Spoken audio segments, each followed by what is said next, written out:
Good morning students. आज हम पढ़ रहे हैं कार्य के प्रति आधुनिक दृष्टिकोण। ये हम पढ़ रहे हैं एमडीएस यूनिवर्सिटी का एमए फाइनल समाजशास्त्र के पेपर औद्योगिक समाजशास्त्र में, जो 8th पेपर का फर्स्ट ऑप्शन है।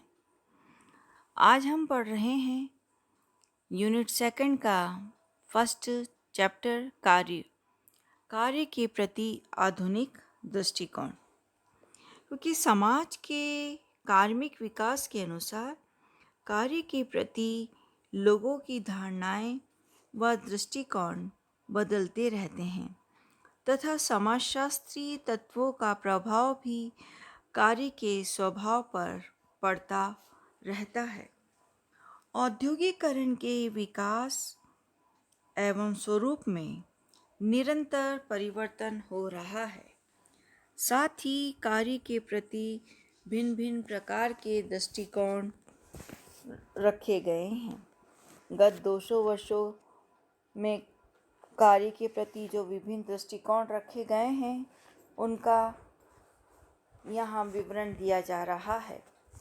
इसमें हम आधुनिक दृष्टिकोण भी स्पष्ट होता है। मुख्य रूप से कार्य के प्रति 4 दृष्टिकोण रखे गए हैं। पहला है कार्य ही मानव व्यक्तित्व का निर्माता है या कार्य ही मनुष्य कार्य का निर्माता है। औद्योगिकरण से पूर्व मनुष्य अपने परिवार के साथ मिलकर कार्य करता था।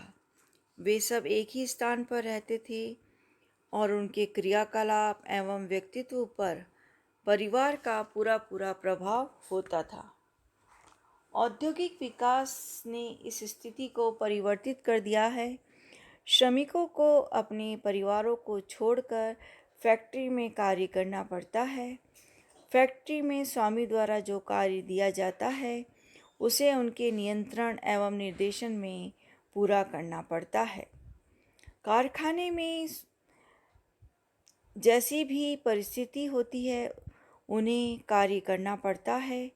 काम के घंटों का भी कोई नियंत्रण नहीं रहता था। यहाँ तक कि श्रमिक को 16-16 घंटे भी कार्य करना पड़ता था। उत्पादन प्रणाली भी निर्धारित रूप में अपनानी पड़ती थी।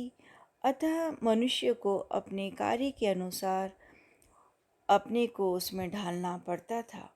उसकी स्थिति, ज्ञान, व्यवहार आदि उसके कार्य से प्रभावित होते थे।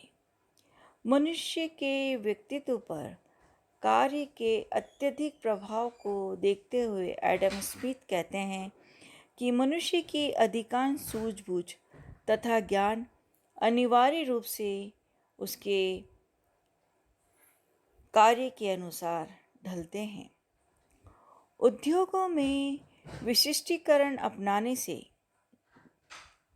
श्रमिक का कार्य क्षेत्र बहुत सीमित हो गया था, जिससे उसके गुणों में भी कमी आ जाती थी। मनुष्य के जीवन में उसके कार्य का बहुत प्रभाव पड़ता है। इस संबंध में प्रसिद्ध अर्थशास्त्री एल्फ्रेड मार्शल कहते हैं कि कार्य चरित्र के निर्माण के अनुसार तथा यह प्रगति के लिए अनिवार्य है। कुछ विद्वानों का मत है कि मनुष्य का संपूर्ण जीवन उसके कार्य के अनुसार संगठित होता है। समाजशास्त्री बोगार्ट्स कहते हैं कि पेशे की गतिविधि की आदतों और परिवेश में जीवन ढल जाता है। इस प्रकार हम देखते हैं कि श्रमिक को कार्य का निर्माता माना गया है, क्योंकि कार्य का सीधा संबंध मनुष्य के व्यक्तित्व के विकास से है और व्यक्ति जिस वातावरण में रहकर कार्य करता है उस वातावरण का प्रभाव निश्चित रूप से व्यक्ति के विचार और चिंतन पर पड़ता है। नेक्स्ट पॉइंट हम देखेंगे कि कार्य में कष्ट ही कष्ट है या कार्य का कष्टमय और अमानवीय होना। औद्योगिकरण के विकास की प्रक्रिया को अगर हम ध्यान में रखते हुए कुछ विचारकों ने कहा था कि कार्य में कष्ट ही कष्ट है तथा इसमें अमानवीयता भी सम्मिलित है। इसका आधार यह है कि फैक्ट्री में कार्य करने से मनुष्य अपनी स्वतंत्रता खो बैठता है, साथ ही अपने किए हुए कार्य से कोई आकस्मिक संबंध नहीं होता। मनुष्य परस्पर बंधे तो होते हैं, लेकिन कागज़ों से और आदेशों के माध्यम से। तो हम देखते हैं कि कारखाना प्रणाली की कार्य व्यवस्था ने श्रमिकों को उनके घरों से तो अलग कर दिया, साथ ही उन मानवीय व्यवहार भी नहीं किया जाता है तथा चाहे जैसे उन्हें प्रयोग करने का प्रयास किया जाता है, जैसे कि वो जड़ पदार्थ है, ना कि बुद्धि रखने वाले जीवित प्राणी। आधुनिक औद्योगिक व्यवस्था में श्रमिक को मशीन के समान प्रयोग किया जाता है।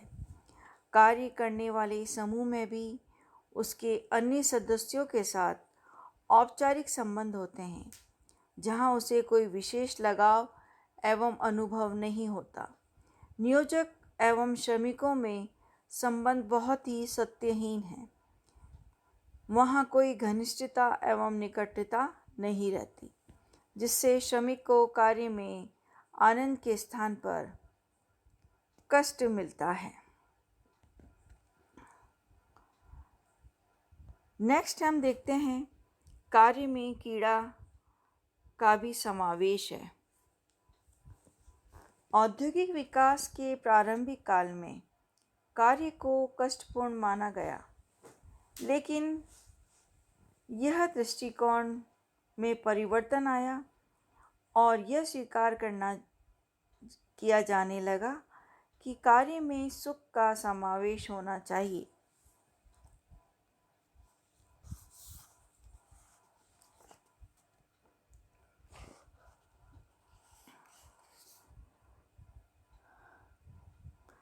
परंतु धीरे धीरे कार्य में यह अनुभव किया जाने लगा कि कार्य में मनोरंजन भी है। किसी कार्य को अच्छी प्रकार से पूरा करने में एक प्रकार के आनंद की अनुभूति होती है। विज्ञान और उत्पादन के क्षेत्र में जो आविष्कार हुए हैं, उनके पीछे क्रीड़ा का तत्व महत्वपूर्ण रहा है। समाजशास्त्री घुर्ये कहते हैं कि कार्य का सुख साधन होना चाहिए तथा मनुष्य को विभिन्न कार्यों में दक्षता प्राप्त होनी चाहिए।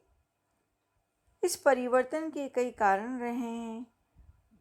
पहला कारण हम देखें तो कार्य में सुख की बात इसलिए कही गई है कि व्यक्ति कार्य से जी न चुराए और अपने कार्य में रुचि ले। द्वितीय बात अगर हम देखें तो औद्योगिक उत्पादन एवं लाभों में वृद्धि से उसका लाभ श्रमिकों को भी कुछ सीमा तक मिलने लगा है। लाभों में से श्रमिकों को कुछ भाग देकर उनकी स्थिति में सुधार भी किया जाने लगा है। साथ ही इस बात का भी अनुभव किया जाने लगा है कि कार्य को सुंदरता से पूरा करने से एक संतोष और एक आनंद मिलता है। वेबलैंड कहते हैं कि एक काल्पनिक जिज्ञासा की भावना में एक प्रबल शक्ति है, जिसके वश में होकर व्यक्ति अपने कार्य को खेल की तरह करते हुए उसमें आश्चर्यजनक सुधार भी कर लेता है। अतः कार्य और खेल में कोई विरोध नहीं मानना चाहिए। इसके अतिरिक्त आधुनिक तकनीकी लाभ एवं निरंतर चल रहे अनुसंधान से कार्य की जटिलता को बराबर सरल बनाने का प्रयास किए जा रहे हैं। कार्य को कम से कम कष्टकर और रोचक बनाने का प्रयत्न हो रहा है। तो काम को कष्टमय मानना ठीक नहीं है। उसमें सुख एवं आनंद का समावेश हो रहा है। हस्तकला एवं कलात्मक कार्यों में तो प्रारंभ से ही कार्य में खेल सम्मिलित है। श्रमिक को अपनी क्षमता का पूर्ण प्रदर्शन करने की पूरी स्वतंत्रता रहती है। सी राइट मिल्स के अनुसार हस्तकला संस्कृति का माध्यम है। इसमें जीवन एकीकृत है, पृथकता नहीं है। इसमें शारीरिक श्रम एवं चिंतन दोनों का ही समावेश है। लेकिन औद्योगिकरण में यंत्रों के बढ़ते हुए प्रयोग ने हस्तशिल्प को समाप्त कर दिया है। अतः कार्य को आनंदमय बनाने के लिए कार्य में ऐसे गुणों का समावेश करना आवश्यक है जिससे मनुष्य को संतोष मिले। नेक्स्ट हम देखते हैं कार्य एक सृजनात्मक क्रिया है। कार्य एक सृजनात्मक क्रिया है। इसके करने से वस्तुओं का निर्माण होता है तथा समाज को उपभोग की उपयोगी वस्तुएं मिलती हैं। आधुनिक उत्पादन प्रणाली में शारीरिक श्रम का बहुत अधिक महत्व नहीं है, क्योंकि आधुनिक उत्पादन प्रणाली बहुत जटिल है। इसलिए उन्हें सुचारू रूप से संचालित व समन्वित करने के लिए कुशल प्रबंधकों की आवश्यकता पड़ती है, जिन्हें संगठन मानव की संज्ञा दी गई है। संगठन मानवों को अपने काम में निरंतर नई नई चुनौतियों का सामना करना पड़ता है।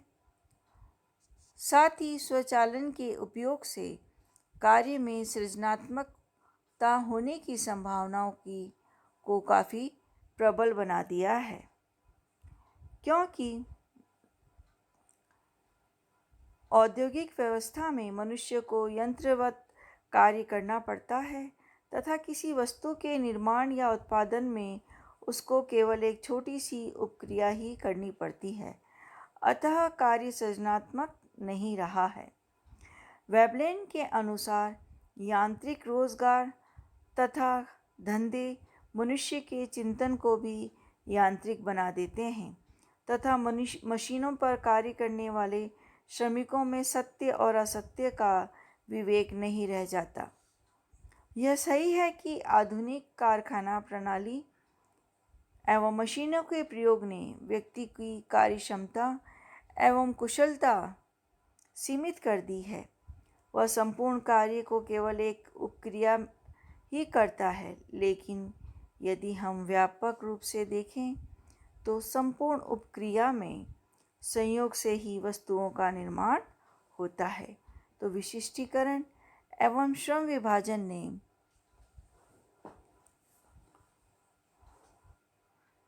अधिक उत्पादन करना संभव बना दिया है।